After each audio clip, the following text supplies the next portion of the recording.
Subscribe now and press the bell icon. السلام علیکم کہ زکوٰۃ اور صدقہ فطر کی ضرورت اور فضیلت کے بارے میں کچھ لب کشائی کرو۔ اصل تو یہ بہت وسیع موضوع ہے اور اس کے بارے میں پوری جانکاری بڑے بڑے علماء حضرات کی کام ہے۔ تب بھی جب ان لوگوں نے مجھے چنا ہے تو قریب 10 منٹ کے اندر ہی جتنے بھائی جڑے ہوئے ہیں سب کو تھوڑا فائدہ اگر پہنچ جائے تو یہ میں مجھے خوش قسمت سمجھوں گا۔ پہلی بات یہ ہے کہ زکوٰۃ کے بارے میں اب ان کی ضرورت سمجھنے سے پہلے تھوڑا سا تمہیدی بات ہم سمجھ لیں۔ جیسے ہم وضو کرتے ہیں بدن کو پاک کرنے کے لیے اور بدن کو پاک کرتے ہیں عبادت کی تیاری کے لیے، اسی طرح اللہ تعالیٰ نے نکاح جیسی ایک عظیم الشان چیز دی ہے خواہشات نفسانی کو پاک کرنے کے لیے اور حیا کی بنیاد کو اور مضبوط کرنے کے لیے۔ ایسے ہی مال کو پاک کرنے کے لیے اللہ تعالیٰ نے زکوٰۃ فرض کیا اور روزہ کو پاک کرنے کے لیے صدقہ فطر شریعت مطہرہ سے آئی ہے۔ اب اس تمہیدی بات کو سمجھنے کے لیے تھوڑا سا مضبوط ایک دلیل لاؤ۔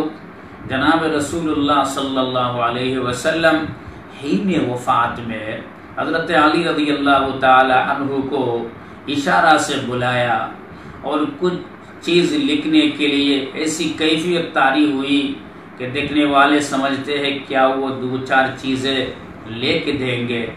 اس وقت حضرت علی رضی اللہ تعالی عنہ نے حضور علیہ السلام کے کان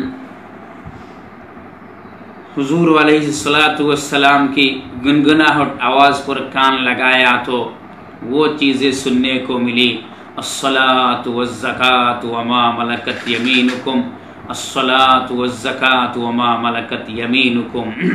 یعنی امت 3 چیزوں کی خاص خیال کرنا، ایک نماز کی اور دوسرا زکوٰۃ اور تیسری وما ملکت یمینکم، تمہارے دائیں ہاتھ جس کے مالک بنے، یعنی تم جس چیز پر تمہارے قابو ہو، تم جس کے مالک ہو یا تم جس کے حاکم ہو، تمہارے تابعداری چیزوں کو خیال کرو، اچھی طرف خیال کرو، تمہارے تابعداری چیزوں کو اچھی طرف خیال کرو۔ میرے عزیزو دوستو بزرگو، تو حین وفات میں صلاۃ کے ساتھ زکوٰۃ کو حضور علیہ السلام کی آخری باتوں میں یہ ایک بات ہے۔ اس سے ہم اس کی ضرورت کو سمجھ سکتے ہیں کہ کتنی ہی ضرورت ہے۔ یہ حضور علیہ السلام کی بات پر غور کرے تو ہم سمجھ پائیں گے امت کی کس چیز پر انہوں نے مرنے سے پہلے یاد دہانی کی ہے۔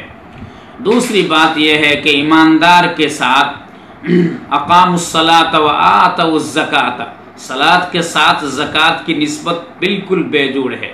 اللہ تعالیٰ نے جوڑا ملا کے جہاں بھی یہ اعمال کی بات آئی ہے وہاں زیادہ تر صلاۃ کے ساتھ زکوٰۃ کی بات کو اللہ تعالیٰ نے ملایا۔ اس سے ہماری سمجھ میں یہ بات آتی ہے کہ صلاۃ کے ذات زکوٰۃ اگر نہ ہو مالدار کو تو صرف نماز سے اس کی ایمان کا اعمال کا پختگی کبھی نہیں ملے گی۔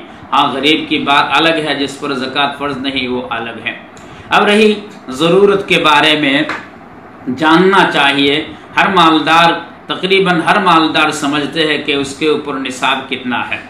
تو وہ نصاب اور صدقہ فطر کے نصاب میں فرق یہ ہے کہ دونوں ہی مالداری کے میں برابر ہو، لیکن زکوٰۃ کے نصاب میں حولان حول یعنی سال کا پورا ہونا شرط ہے اور صدقہ فطر میں سال کا پورا ہونا شرط نہیں ہے۔ 2 نمبر، زکوٰۃ میں مالدار کے لیے جو تجارت کے سامان، کرنسی، مال نامی یعنی سونا ہو، روپا ہو، وہ سب چیزیں آتی ہے دائرہ میں، نصاب میں، اور صدقہ فطر میں وہ سب چیزیں تو ہوگا ہی، ساتھ ساتھ حوائج اصلیہ سے بغیر جو چیزیں ہیں، ضرورت کے سامان کے بعد جو چیزیں ہیں وہ چیزیں بھی حساب میں ملایا جائے گا۔ تو زکوٰۃ میں جو چیزیں حساب میں ملتا نہیں، صدقہ فطر میں وہ چیزیں حساب میں مل جاتا ہے، یہی ڈیفرنس ہے۔ رہی بات فضیلت کے بارے میں، میرے عزیز و دوستو، جو جو اس لائف میں موجود ہے ہم تھوڑا گہرائی میں جا کر تھوڑا سوچے کہ رمضان کے لیے اللہ تعالیٰ نے تقوی کی فضیلت زیادہ بڑھا دی. لعلکم تتقون، رمضان کی فنیشنگ میں تقوی کی بات کو اہمیت دی گئی ہے، اور تقوی ہے بچنے کا نام. اور رمضان میں عبادت کی بڑھاوا جتنا ہے ایسے ہی سخاوت کی بڑھاوا عبادت سے بھی اور زیادہ ہے. اس لیے حضور علیہ السلام کی دو چیزیں رمضان کے بارے میں آتی ہے. حدیث کی کتابیں گھومنے سے یہ پتہ چلتا ہے کہ عبادت کے لیے کمر کس ہو جاتے تھے، کمر بند ہو جاتے تھے، یعنی جس کو کہتے ہیں مضبوطی محاورہ میں. اور سخاوت کے بارے میں حدیث شریف کے یہ الفاظ آتی ہے کہ ریح المرسلات، تیز ہوا سے بھی اور زیادہ سخاوت کے مدہ حضور صلی اللہ علیہ وسلم کو بڑھ جاتا تھا.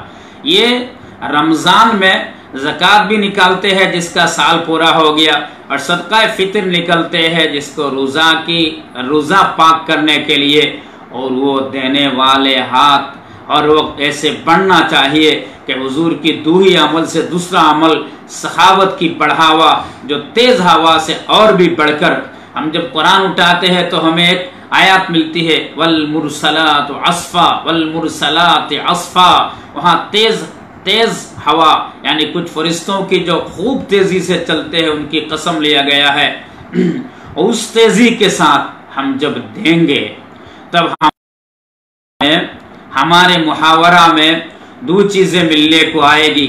ایک ہماری دولت پاک ہوگی، اور دوسرے دینے کی وجہ سے اللہ تعالیٰ کے 99 نامے سے 2 نام ایسے الگ ہے.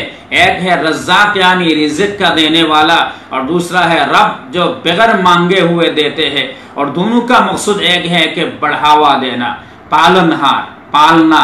رزق بچنے کا ایک ذریعہ ہے جس کو اللہ تعالیٰ ربوبیت سے ادا کرتے ہیں، اور رزاق سے اس کی حقیقت تک پہنچاتے ہیں. ہم جب دیں گے تو دوسرے کو کھانے کے چیز ملے گا، پینے کی چیز ملے گا، اور کھانا پینا کے ذریعہ لوگ بچنے کے سامان کے ذریعہ لوگ بچتے ہیں، بڑھتے ہیں، پلتے ہیں.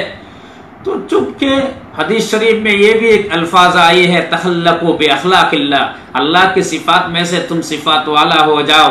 جب ہم دینے والے ہوں گے تو اللہ کی صفات میں سے کچھ صفات والے ہوں گے.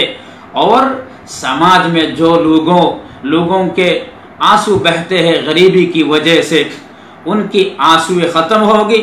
اور رمضان کے بعد جو عید آتا ہے وہ عید سب کو مسکراہٹ لانے کے لیے، تو مالدار کے ساتھ غریب کا بھی مسکراہٹ، اور اس کے بچوں کی بلبلاہٹ کے بدلے میں اس کے بچوں کے چہرے میں اللہ تعالیٰ جب ہم دیں گے تو اللہ تعالیٰ ان کے بچوں کی چہرے میں بھی مسکراہٹ پیدا کریں گے. تو ان کی آہٹ مسکراہٹ سے بدل جائے گا، جس کو شاعر کہتے ہیں تھک تک کے رہ گئے ہیں، تک کے رہ گئے، دو چار ہو گئے، تیرا پتہ نہ ملے تو لاچار کیا کرے. اگر غریب کے بچوں کے چہرے پہ مسکراہٹ لانے کے لیے مالدار زکوٰۃ اور صدقہ فطر کے ذریعہ اور اس سے بڑھ کر بھی نہ آئے تو یہ مالداری کس کام کا رہے گا. اور خصوصاً میرے باتوں کی ارادہ اس لوگوں پر ہے جو نمازی کہلاتے ہیں، روزہ دار کہلاتے ہیں، داڑھی والے کہلاتے ہیں، اور امت کے راہبر اور رہنما مانے جاتے ہیں. جہاں کوئی 10 آدمی بیٹھتے ہیں کہ اس میں 10 آدمی کے اندر اس کو سب سے سرگنا مانا جاتا ہے، اور وہ نمازی بھی ہے، روزہ دار بھی ہے، مالدار بھی ہے، اور صرف زکوٰۃ اور صدقہ فطر میں اٹکے ہوئے ہیں.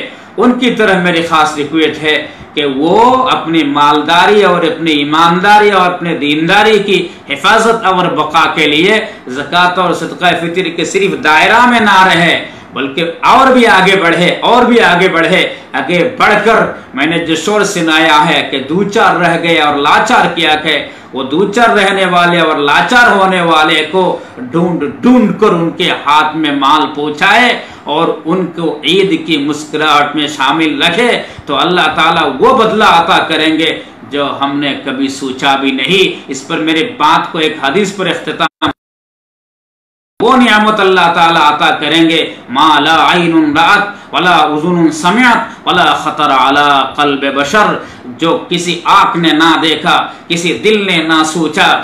کسی دل نے نہ سوچا، کسی کان نے نہ سنا۔ اللہ تعالی ہم سب کو کہنے سننے سے زیادہ عمل کرنے کی توفیق عطا فرمائے۔ وآخر دعوانا الحمدللہ رب العالمین۔ السلام علیکم۔